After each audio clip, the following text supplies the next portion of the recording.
let's go through a process of exactly what I would do if I were coming in and taking over the marketing department of your business. Let's think about it. We talk about here this idea of the before unit, the during unit, and the after unit of your business. And let's focus this morning on the before unit, the part of your business that finds people who want to do what it is you do and delivers them to the during unit where you can help them. And so this is the thought process that I would go through if I were coming into your business right now and going to take over the marketing. It starts for me whenever I'm thinking about this process here. I want to begin with the end in mind. And for me, what that means is let's establish the market here. Let's establish, if we're going to do some marketing, it's going to be around what is the market. And I love how Ray Dalio talks about the market of something is really just a way of talking about the aggregate number of times somebody, two individuals, exchange money for goods and services. So we've got to start with the good or the service that we're going to offer. So I always love to think about this as like fresh snow. And often the advantage that I would have coming into your business is that I'm not burdened with the backstory of your business. I'm not burdened with the present moment hassles or logistics or problems or patterns or routines that you've established. I can come in and look at it with fresh eyes. And that's really the best way to think about the before unit, because what we're talking about here is creating something that doesn't exist. You may be thinking through the logistics goggles, we call it, of your business, that thinks about the way you've always done things or the way you do things or the people that you traditionally have worked with or the people that you tend to gravitate to you. When we're coming in to look at creating a brand new before unit for you, we're starting from scratch. We can get whoever we want to come to your business. So I always love to separate you from that and start to say, okay, what would be the best thing that you could do? And great clarifying question for that. And it sometimes terrifies people at first, but I ask people, what would you do if you only got paid if your client gets a result? And it's a really, at first it's a terrifying question because most people don't like to think about, I can't really, I don't know what to say about that. I don't know how to frame my thinking around that. What do you mean people aren't going to pay us until we get a result? I can't be responsible for what they do. And it kind of, people backpedal a little bit. And I'm saying, well, let's just think that way hypothetically. It's just you and me. Let's have the conversation about it. And let's think, what are you so good at right now that you would be willing to sign your name to it and depend on you getting that result? Is there anything that you do? And if there's not, that's a bigger problem, right? No amount of marketing in the world is going to solve you not being able to get a result for people. So when I look at that and I start thinking, okay, what would you be able to do if people would just get out of the way and let you do it? Where you're not burdened with thinking about it from a way that you've always done or the pricing structure that you've typically had or what you think that people might pay for something.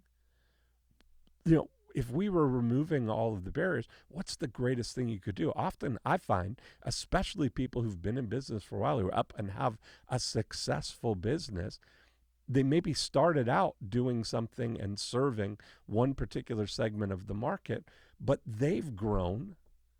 Their abilities have grown. They've built an amazing track record in the business, but they haven't really evolved to doing things at the higher level. So I want to think about for you, what's the highest level you're capable of right now? What's the highest level of result that you could get? Regardless of what it has to cost, and that's kind of the thing that I look at. People are often able to deliver more of a result than their self esteem or their, experience of their fear will let them imagine charging somebody. You're often able to create a better result for people than what you think you could convince people to pay you for that result. And that's a pretty profound thought, but let's just go through that exercise for you and really think, what would you do if you only got paid if they get the result? What are you capable of? Right?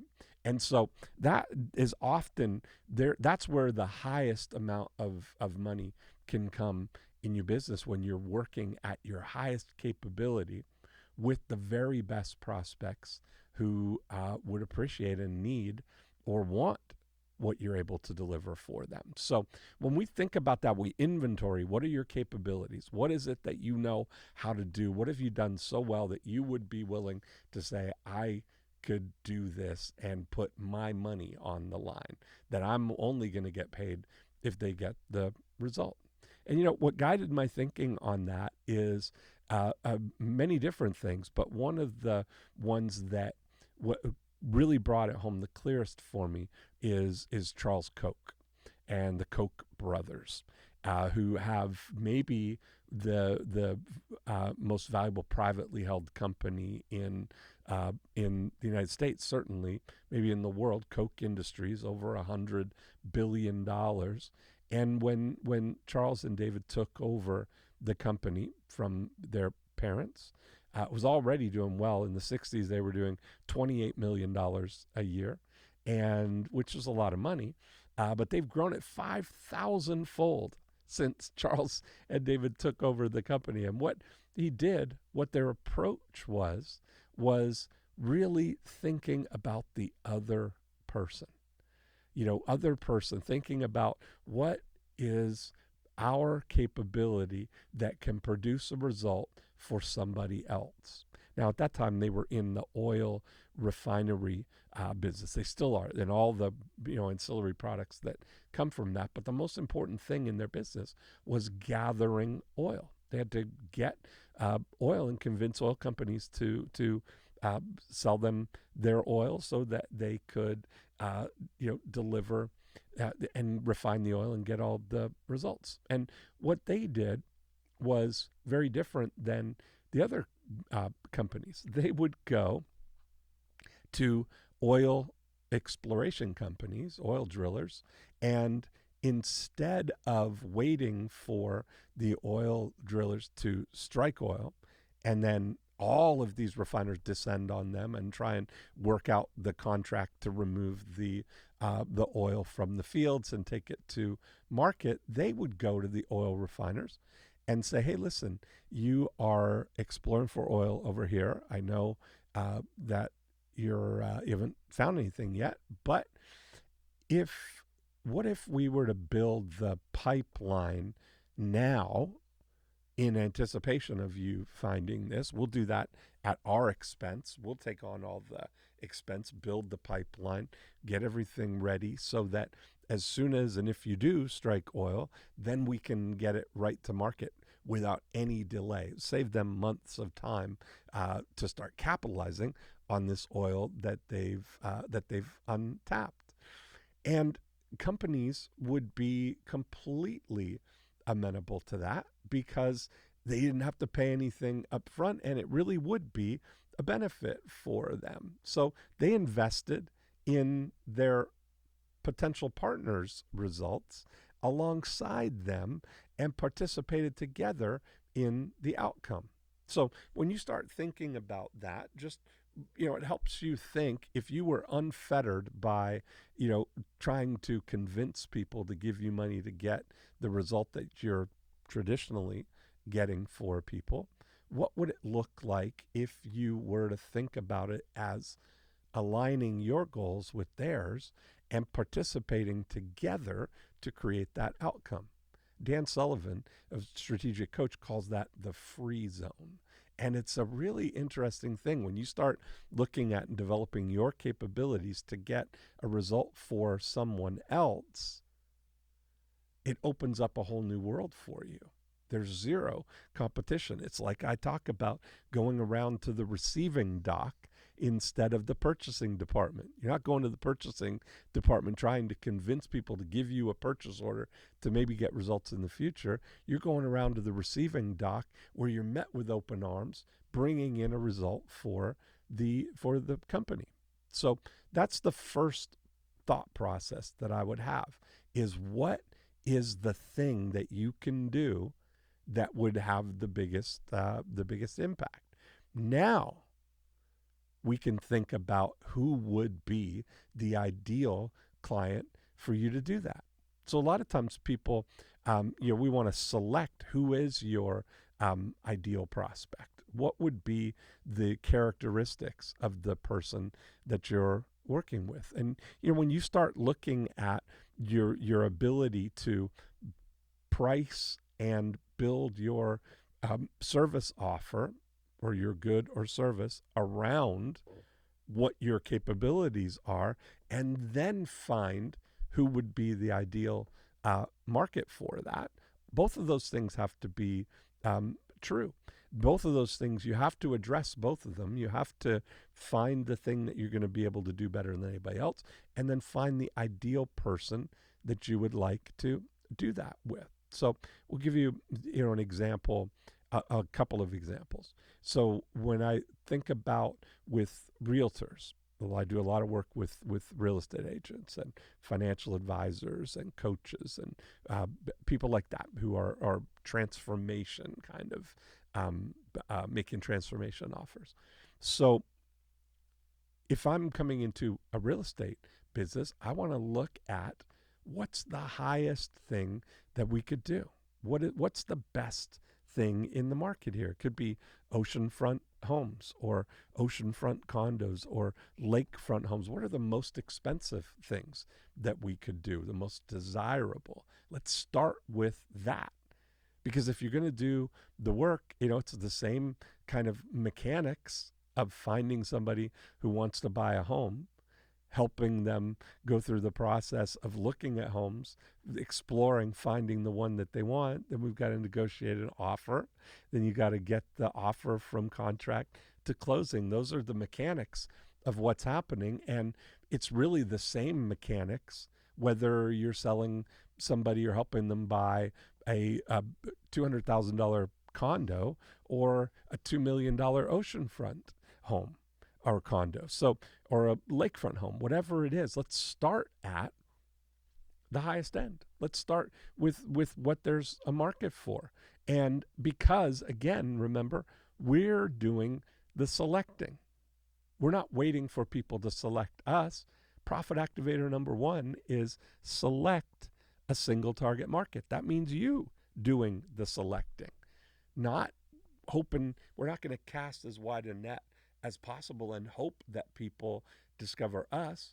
We're going to select the target market that we really want, one at a time, one target market at a time. So we'll take oceanfront homes. I'm thinking about my friend Kenny McCarthy in Cape Ann, north of Boston, where the most desirable thing on Cape Ann, of course, is oceanfront homes. So rather than trying to earn your way up to that, or to get to a point where maybe someday you get to work with one person who wants to buy an oceanfront home, why can't we think about what would it take to dominate the oceanfront business on Cape Ann? So we start with that, and now we're selecting them and putting the blinders on so that all we're focused on for this division of the before unit of our business, the only purpose of it is to dominate the oceanfront business, the oceanfront part of real estate on Cape Ann. So when we think about that, now the good news about real estate is that it's 100% you only pay when you get the result model. They charge a percentage of the sale when they sell the house, or they get paid a percentage when they help somebody buy a house, but it doesn't cost the buyer or the seller anything to engage. They only pay for the result. So there's an established kind of norm like that. And that's why real estate agents get among the highest commissions of any kind of commission salespeople. There's a lot of opportunity there, way more than they would get if they had to get people to pay up front. So that's just a side thought there. But when we look at it now, what we need to decide for you is, do you have visible prospects or invisible prospects? Because it's going to change the way that we try and approach them. Let's say I do a lot of work with different types of doctors or health providers. I work with a podiatrist in Milwaukee who works with the big things that happen with your feet, with plantar fasciitis and heel spurs and Achilles heel pain and bunions or toe fungus. All the things that could potentially go wrong with your foot are all individual markets. So we're looking for who are those people. Now we know that he can provide instant relief for anybody who has plantar fasciitis pain, but they're invisible prospects. So how do we draw out both visible or invisible prospects? One of the best things, and this is what Profit Activator number 2 is all about, is that we're just trying to compel people to raise their hand. Compel our best prospects to raise their hand. Now, the best way that I know of to get somebody to raise their hand is to offer them a book or information, something that is just 100% focused only on getting them to raise their hand. And I call this the difference between compelling and convincing. And a lot of times what people are doing when they think about approaching a new market like this, they're trying to convince people in their ad that they need to buy this thing or to take this action. They're trying to compel or convince people to think a new thought. And now here's the best place that is the easiest to access, the easiest thing to test your ideas on is Facebook marketing for invisible prospects. If you can't point to them, like, in real estate, the good news is oceanfront home owners are visible prospects. You can point right to them and you can send postcards or direct mail or email right directly to them individually, one person at a time. You've got addressable media opportunities there.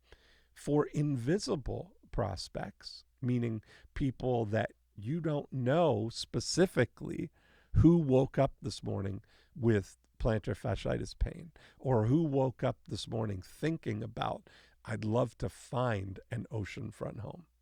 See, so for the realtor, oceanfront sellers are visible prospects.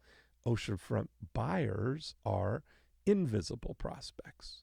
For a podiatrist, anybody with foot pain specifically is an invisible prospect. But you can get in front of the people around the area where you are that may contain some number of people who have plantar fasciitis. You just need to get in front of them. You need to identify them. Same thing for back pain, for foot pain, for adult acne, for anything. Think about what is the problem or the solution that the desire that your prospects are looking for, so that you can identify who they are by offering them something that would compel them to raise their hand. That's why I use books. Books are the most compelling thing that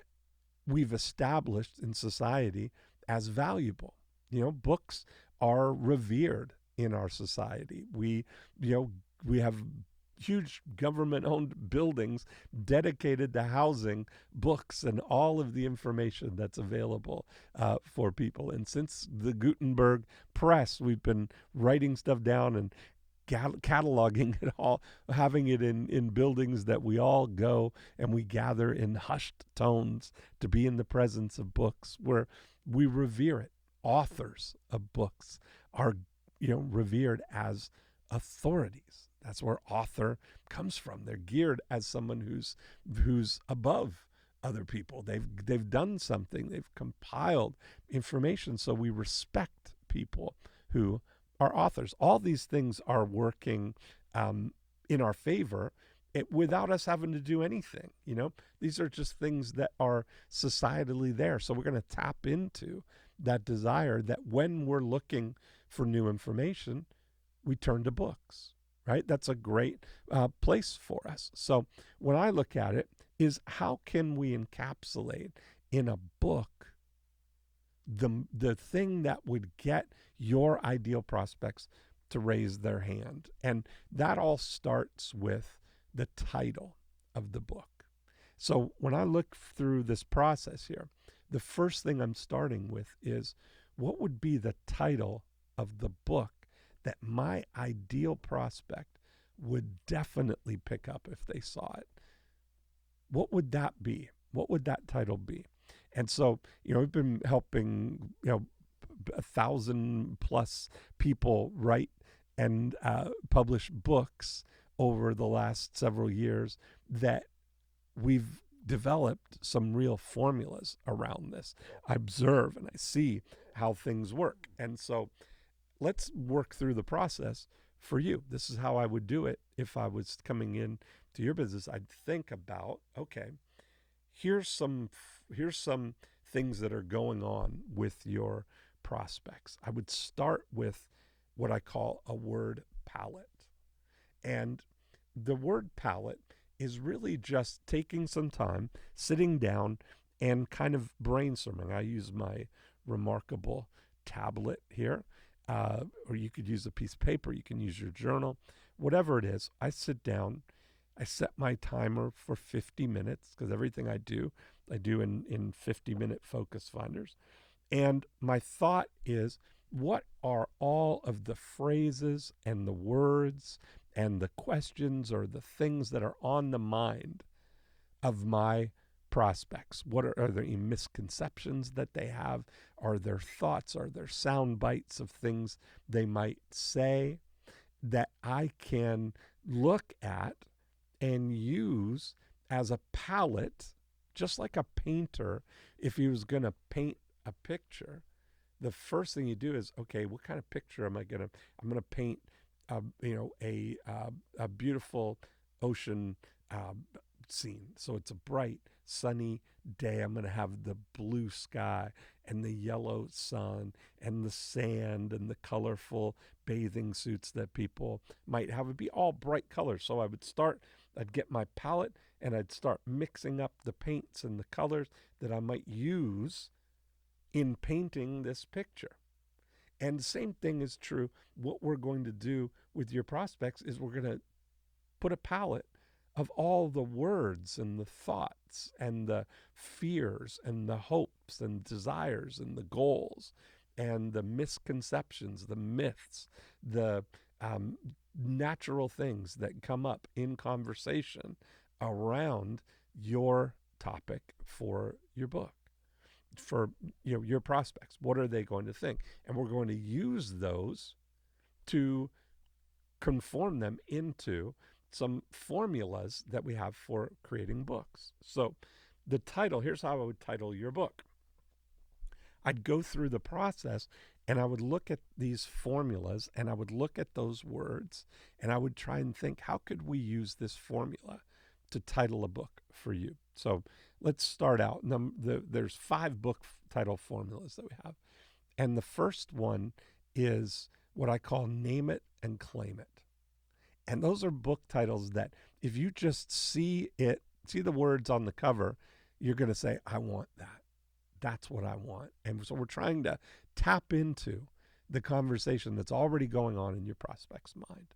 So here's a couple of examples of great books that use that title formula. The 4-Hour Work Week is one of those. The 4-Hour Work Week is a great book title because you could see that and say, oh, I want that, especially if you're really busy running around doing 60-hour weeks or 70-hour weeks and you see a book title called The 4-Hour Work Week. You're immediately stopped in your tracks and you say, oh, I want that. Another one is Financial Peace. Dave Ramsey. I think there's probably never been two better combination of just two words that convey so much. That if somebody's in stress, they're in debt, they're concerned about money, they're worried about it, it's keeping them up at night. They hate that knot in their stomach that they have all the time. And they see a book called Financial Peace. They recognize immediately that that's exactly what I want. I want that. And it almost feels like if you just take the book and hold it to your chest, that it's going to lower your blood pressure. You're going to get a sense of calm, not even having read the book. You just get the book and hold it in your hands because you recognize immediately that that is something that I want. I mentioned the plantar fasciitis. So what would somebody want if they say they want that? So we offer a book called The Plantar Fasciitis Solution. I do the same thing with Luba for our one of the things that she helps people do with all of her facial device is helping people with adult acne. So we did a book called The Adult Acne Solution.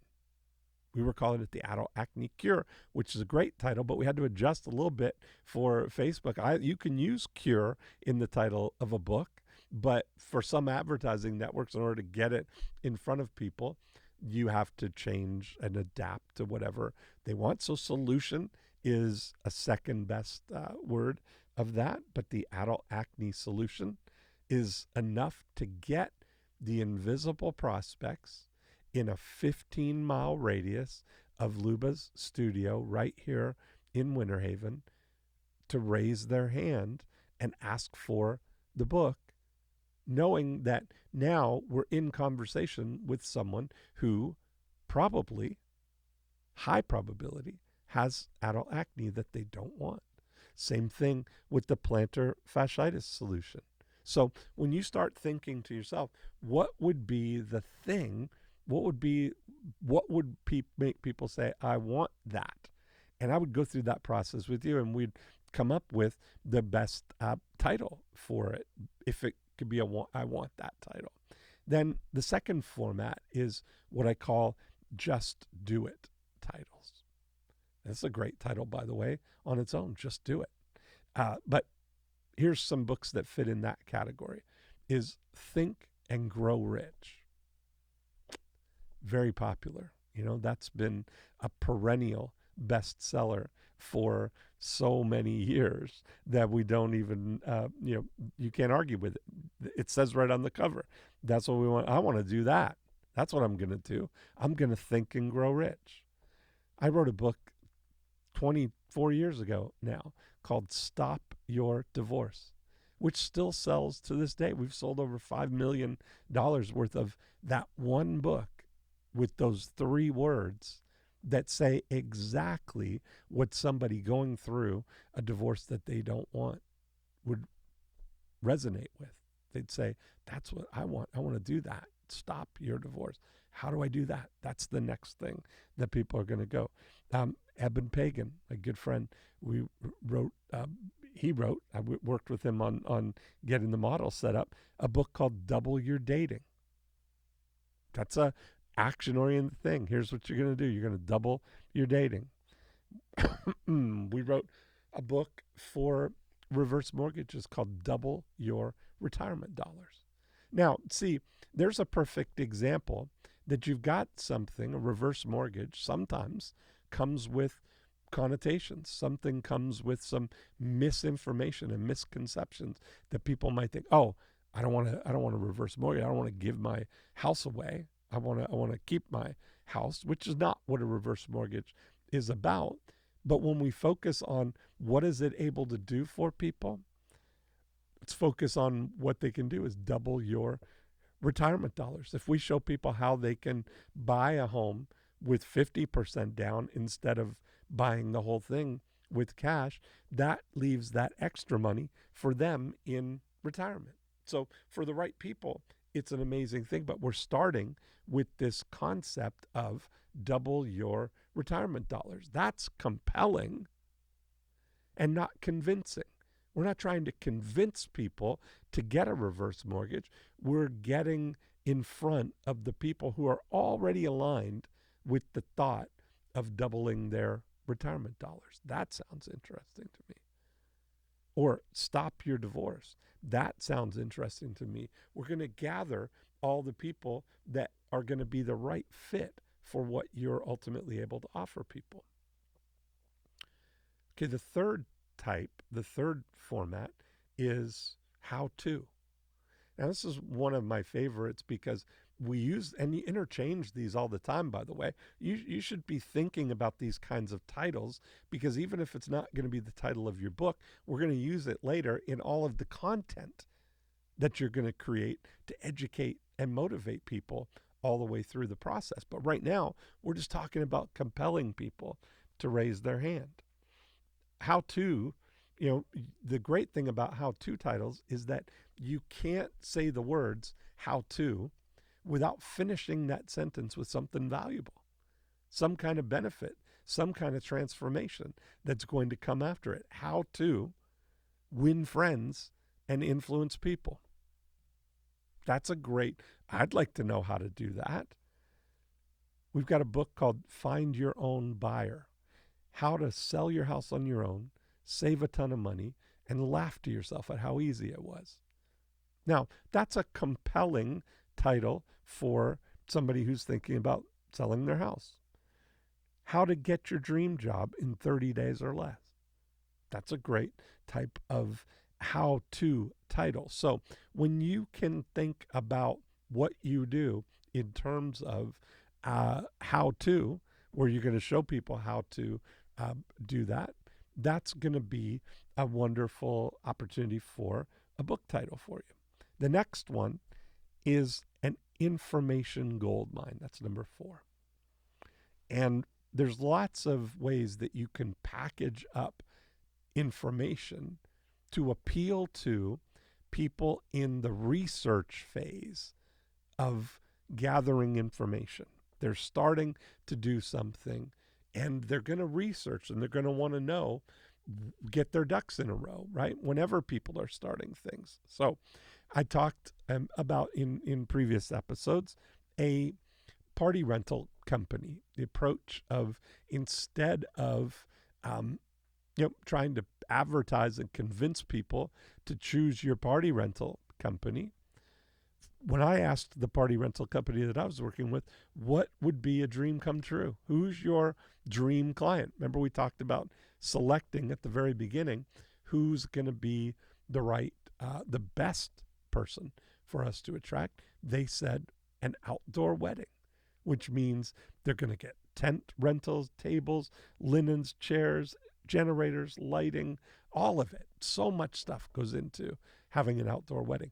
But choosing a party rental company is not a very sexy decision.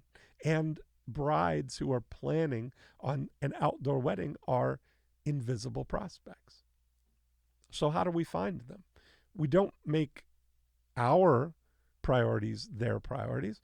We get in alignment with their priorities. What are they thinking about right now? What would be the most useful thing that we could do to serve them right now?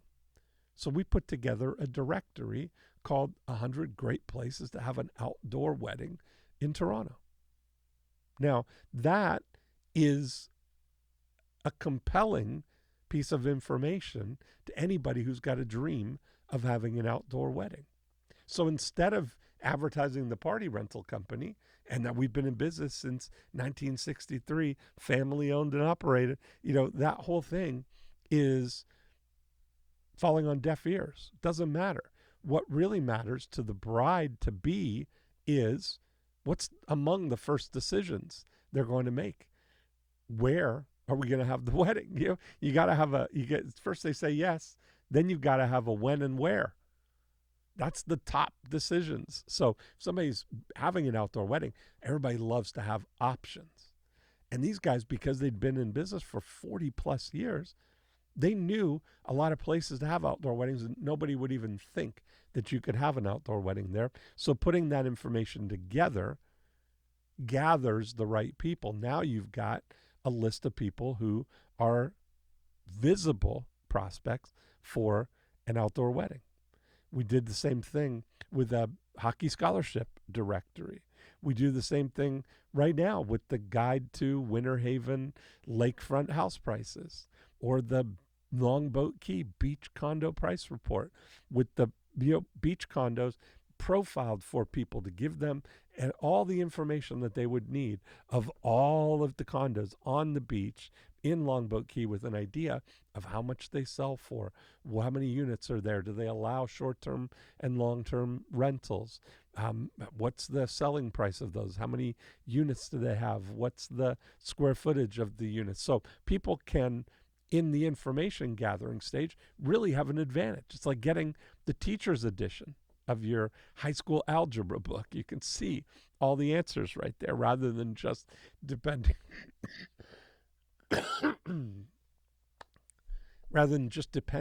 on what is available on the market right now. And this way, you as a realtor don't have to have beachfront condos or oceanfront homes or lakefront condos, because you are gathering the information that's going to identify those buyers without you having to have a listing to do it.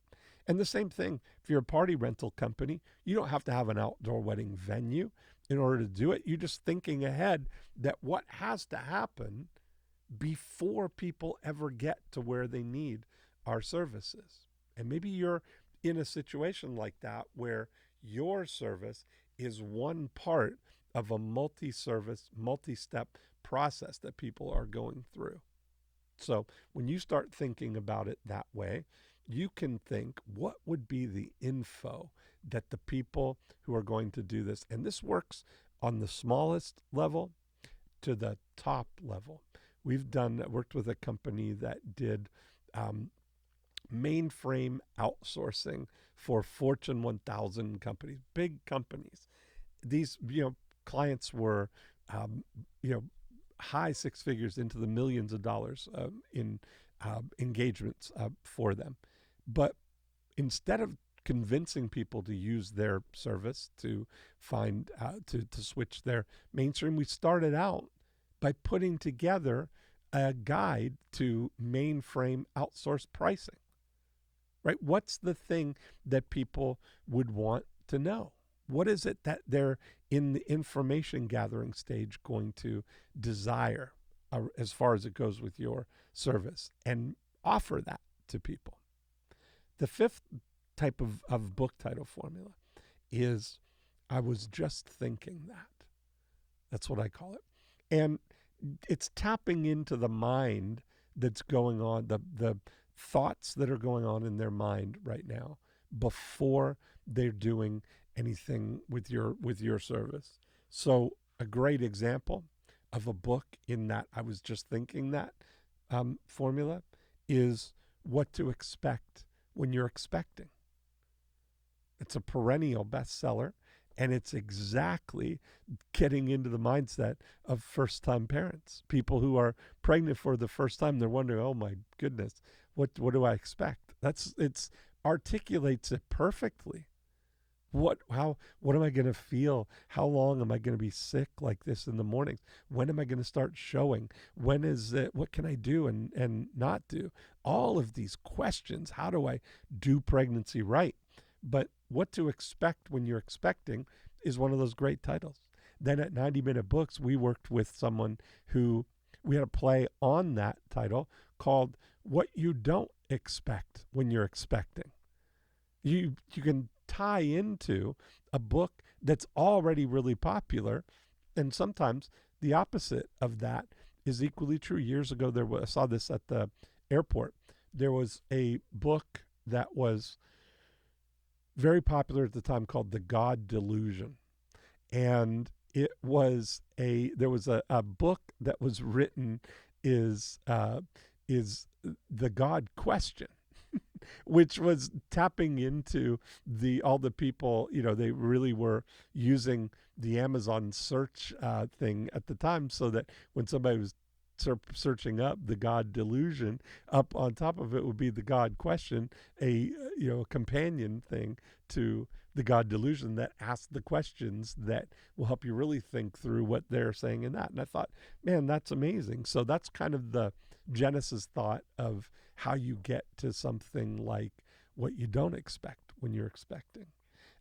Then one that we did with a financial advisor, one of the things that we did was a book called How Much is Enough? And that came directly from the word palette exercise of thinking through, talking with the financial advisors. What are you hearing people saying? How can we articulate in their mind what the question is? What's on their mind when they're approaching retirement? And they're kind of, I saw it in action in my friends. I got friends that were late 50s, early 60s, rich, thinking about retiring. But it was funny because none of them ever really thought like they had enough. Like, it was so funny. You see someone with $3 million thinking, I need 5 million should be enough. And people with 5 million thinking, I need 10 million. But they're not really thinking through, well, how much is enough? How much do I need to live my life in perpetuity? And so we did a book like that. And that's been a great thing. We created a postcard for the book, again, using this word palette formula to be able to get the raw materials that we're going to use both for the book title, but how to get the message across to people. And we did a postcard that said, free book reveals 3 avoidable surprises that derail even the most cautious retirement plans. And we talked about it, and we offered the book, How Much is Enough? And that was a big win. It was a great responsive book that, using that formula can work for you. So that's what I would be doing with your business. Now, once you've got that, the purpose of it is to, as I said, get people to raise their hand. So how do we do that? One of the easiest things to do is, if you've got visible prospects, we send postcards directly to them. With financial advisors, we can identify people who are 61 to 67 years old, who are homeowners, who are within 15 miles of your office, who have $1 to $3 million investable assets.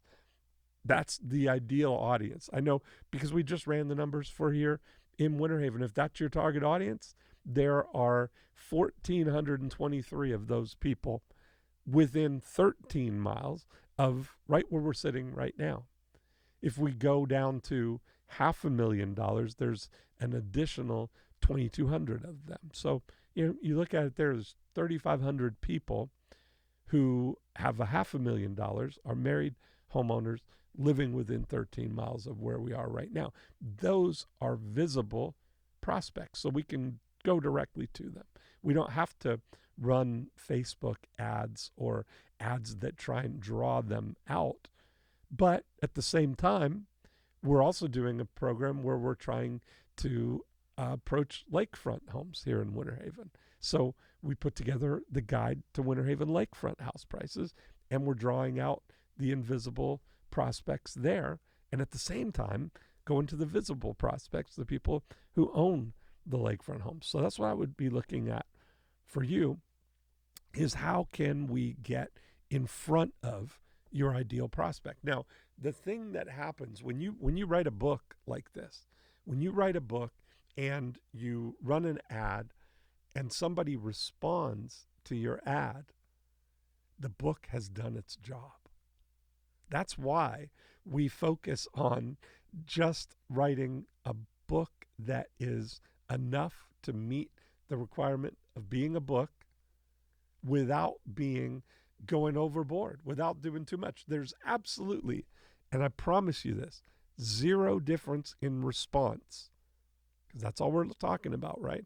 The job of work that we're hiring the book to do is to get your ideal prospect, if they're invisible, to raise their hand and become visible. Now, they will do that regardless of how many pages your book is, regardless of how many hours you spent writing it, or how cleverly you worded the second paragraph, chapter 3. Nobody cares about any of that. The only thing that matters when we're doing that is that you have a book and you've got a title that upon reading it, your ideal prospect says, I want that book. And you've got a way for them to get it. Go to this website or click this button to download that book right now. Now, as soon as they do that, they don't care whether it's 50 pages or 250 pages. They're asking for it because you're offering them a book with a title that completely resonates with what they're looking for. Now, this is where we take this process to the next level here. What have we got? Imagine if that opt-in button, the send me the book button, the toll-free number that they dial to ask for the book, what if that was a magic portal to your office? And as soon as they push that button, they're magically ported to your office. And they knock on the door, they poke their head in, and they say, hey, I'm here about the plantar fasciitis solution book, or I'm here about the adult acne solution book, or I'm here about whatever we decided is the book title for you. That's what the job of work is to get those people to knock on your door. So when we start thinking that way, what is it that is going to compel, not convince, compel your prospects to raise their hand? Because there's zero friction, right? I definitely want this. I want to know about what you're offering here. Please give it to me. So now, what have we got? We've got somebody who's turned from an invisible prospect to a visible prospect, and they're self-presenting with the need that you've already identified as a prerequisite for somebody being your ideal client. Right? If you want to help people with plantar fasciitis pain get out of pain, the prerequisite is that you got to be in plantar fasciitis pain, which is a minority of any audience. But within 15 miles of your podiatry practice, there are hundreds of people right now who have plantar fasciitis pain. And that's who you're identifying. So once we get them there, what are we looking for now?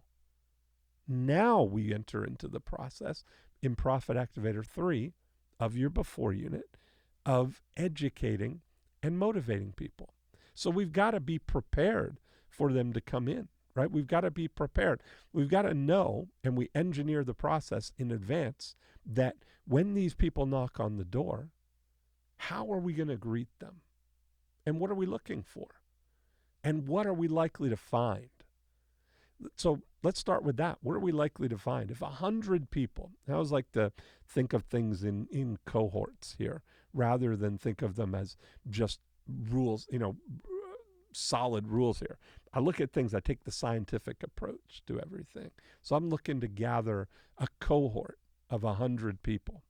And let's say that we get 100 people to ask for your book, and we've spent $5 each for them to do it. So we've made a $500 investment, and that's the way I think about it, is we've made a capital investment, not an expense, a capital investment of $500 to buy an asset of a bundle of 100 people who have self-identified as someone with plantar fasciitis pain, or someone who's looking for an oceanfront home or a lakefront home, or someone who's got adult acne, or whatever it is that we've identified as what you're looking for there. We've got 100 of them for $500. Now, what is that worth? If we're thinking about it as an asset, what do we know about them already? We know that from years and years of lead conversion study and everything that I've done experimenting, we know that our rules of thumb on this are that just over half of the people who inquire about anything are going to do something about what they've inquired about within the next 2 years. So I take it at 50% and 100 weeks. So I'm looking for what is the value, that the return value on this asset of 100 leads over 100 weeks. So we've spent $500. We've identified 100 people who knock on the door. I'm here about whatever the problem is that you've identified for them, or whatever the compelling offer is. How many of them now, what would it be worth if half of them did something about it? Now, then we're not saying that half of the people are going to do business with you, but studies have shown for years, and I've confirmed them, that half of the people are going to do something about what it is that they are asking about. So, I based it, and I've talked extensively about the study on called the Did You Buy surveys, where they would call people back over a period of time and found that they would just ask them a question. You inquired about faucets. Did you buy any faucets? And half the people over 100 weeks will have bought faucets. Now, it doesn't mean that they bought them from you or that they're in the market to buy them right now, but just the fact that if you just observe them, tag them, check up on them, that if we were just to look at it 100 weeks from now, half of the people have likely done something in the category that they raised their hand about. Outdoor wedding guide. Probably half of the people that inquired have gotten married within 100 weeks of that. So knowing that that's what we're looking at, and knowing equally that when leads start out in the beginning, all you've got is a name and an email address, maybe a phone number, maybe a physical address, but you just have the identifying information, no qualitative information about them. You don't know what their real desire is, but that's our job now in Profit Activator 3, is to identify who are the 5-star prospects, who are the ones who are likely to be our best client. And, the universal thing that we use for a 5-star prospect is someone who's friendly and cooperative, or willing to engage in a dialogue. Friendly and cooperative. They know what they want. They know when they want it, and they'd like us to help them. That's our objective in Profit Activator 3, is to get into a relationship with the 5-star prospects. And it's about discovering them. It's not about creating them. It's about discovering them patiently, systematically, being in a relationship with them through that entire 100-week process, so that when it's time, that they know that you're the one to work with. So when we look at it, again, our first job is to identify the 5-star prospects. So if they have to be all 5, we may as well start with who's willing to engage in a dialogue and is friendly and cooperative. We don't need to try and convince them to do anything. One of the biggest mistakes I see people do in lead generation is they're treating it like an expense-based approach, with an urgency that they need to compel or convince these people to buy right now. So the first words out of people's mouths are, hey, your info's on the way, but before you go, here's the offer, and you better buy this now, because this is the lowest price you're going to get on it. And if you don't buy it in the first 24 hours, you're never going to see this price again. You're trying to start at the bottom with here's what you need to do, and here's when you need to do it. We're trying to impose our timeline on them so that you can run the ads and get a return on ad spend in the first 30 days. What are the earnings per click? We're completely wired that way in the whole internet marketing industry. That's the way we think about things. It's the way we look at the process there, right? The whole industry is wired like that. But if you're taking this approach, let's say that you're on average, it's going to be a $2,000 solution that you've got for whatever it is that you do. Maybe it's 5,000, maybe it's 10,000, maybe it's 500, whatever it is. Just think about that and then multiply that by 50. And that's what we're looking at as the potential opportunity. In the first thing, it may be that the lifetime value of them is worth way more than that. So it's worth investing in the relationship with people and just starting the process by finding out, are they willing to engage and are they friendly and cooperative? So what would you say to people the first time they walk in the store? Greeting people is a big art. I use the story of Jennifer Leathers, the furniture store. All they sell are leather sofas. And when you walk in, they don't say, hey, welcome, can I help you? To which the immediate and scripted response is, no thanks, I'm just looking. But they don't say, no thanks, I'm just looking for a red leather love seat I can take home today. So how does Jennifer Leathers overcome that? Everybody that comes in, instead of saying, can I help you? They say, welcome, have you been to Jennifer Leathers before? And they say, no. And they say, well, welcome. Let me explain how it all works. All of the sofas you see are available in any of the leathers on the back wall. They're all in stock, ready for immediate delivery, and they're guaranteed for life. My name's Dean. Take a look around. If you've got any questions, I'm happy to help. Now, that greeting immediately overcomes the biggest objections and the reasons why somebody might leave without buying a sofa, because they don't want to make a special order. They don't want to wait for it. They might not think that if they see a blue sofa that's available in red, and they've got 5 furniture stores on their list today, so they're just going to go to another one. So we want to think about what would be the best way for you to greet people and convey the most important things for them. What are the offers that we're going to make that are going to be the best, easiest solution for people to come experience what you've got?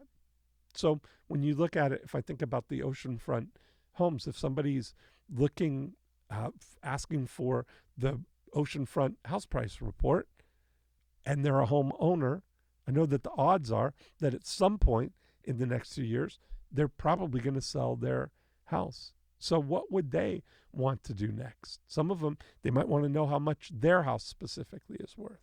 They might want to know what to do or not to do to get the house ready to sell. Or they may just want, if you have a buyer, for you to bring that buyer so that they could just sell and move. Those are 3 different motivations, but we wrap an offer around them that makes it super easy, and you've already taken the initiative for them. That's the biggest thing that we want to have for you, is that you take the initiative to anticipate what their need is going to be and make it super easy to get that result.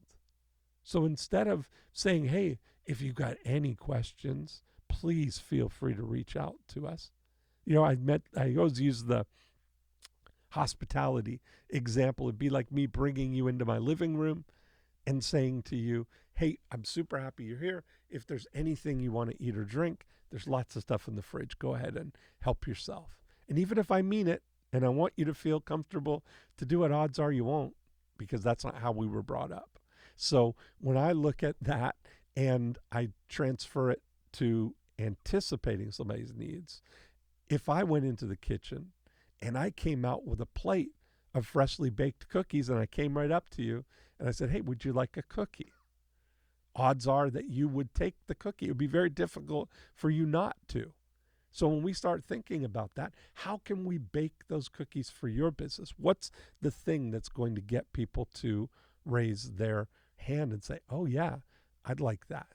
So if we think about the oceanfront home owners and their 3 motivations, the price, the condition, or maybe just apathy or moving, if they, convenience for things. So we offer them whenever you're ready, perfect time. I always use those words, whenever you're ready. Here's 3 ways we can help you. Number 1, we've got a pinpoint price analysis. Show you exactly what your home would sell for in today's market compared to all the other homes that are on the market.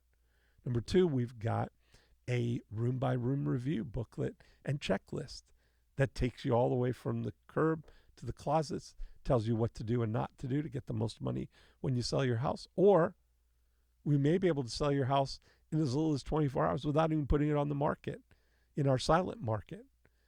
And we offer to just reply to this email and put any of those 3 things in the subject line, or click here for any of those. And when somebody raises their hand for them, we're ending up in the same place. We're going to be in the kitchen with them talking about selling their house. Or you're going to have a podiatry patient in your office to get instant relief in 10 minutes. Or you're going to have somebody with adult acne coming to your studio for a free treatment to see how you could eliminate the adult acne from your life. So that's as simple and profound as it is. That's the formula. And that's what I've been spending the majority of the last 30 years focused on, is developing and really refining that system to go into any business and overlay that Profit Activator model on your before unit and help create a systematic way to get all the prospects that you need to grow your business. So that's been our 50 minutes here.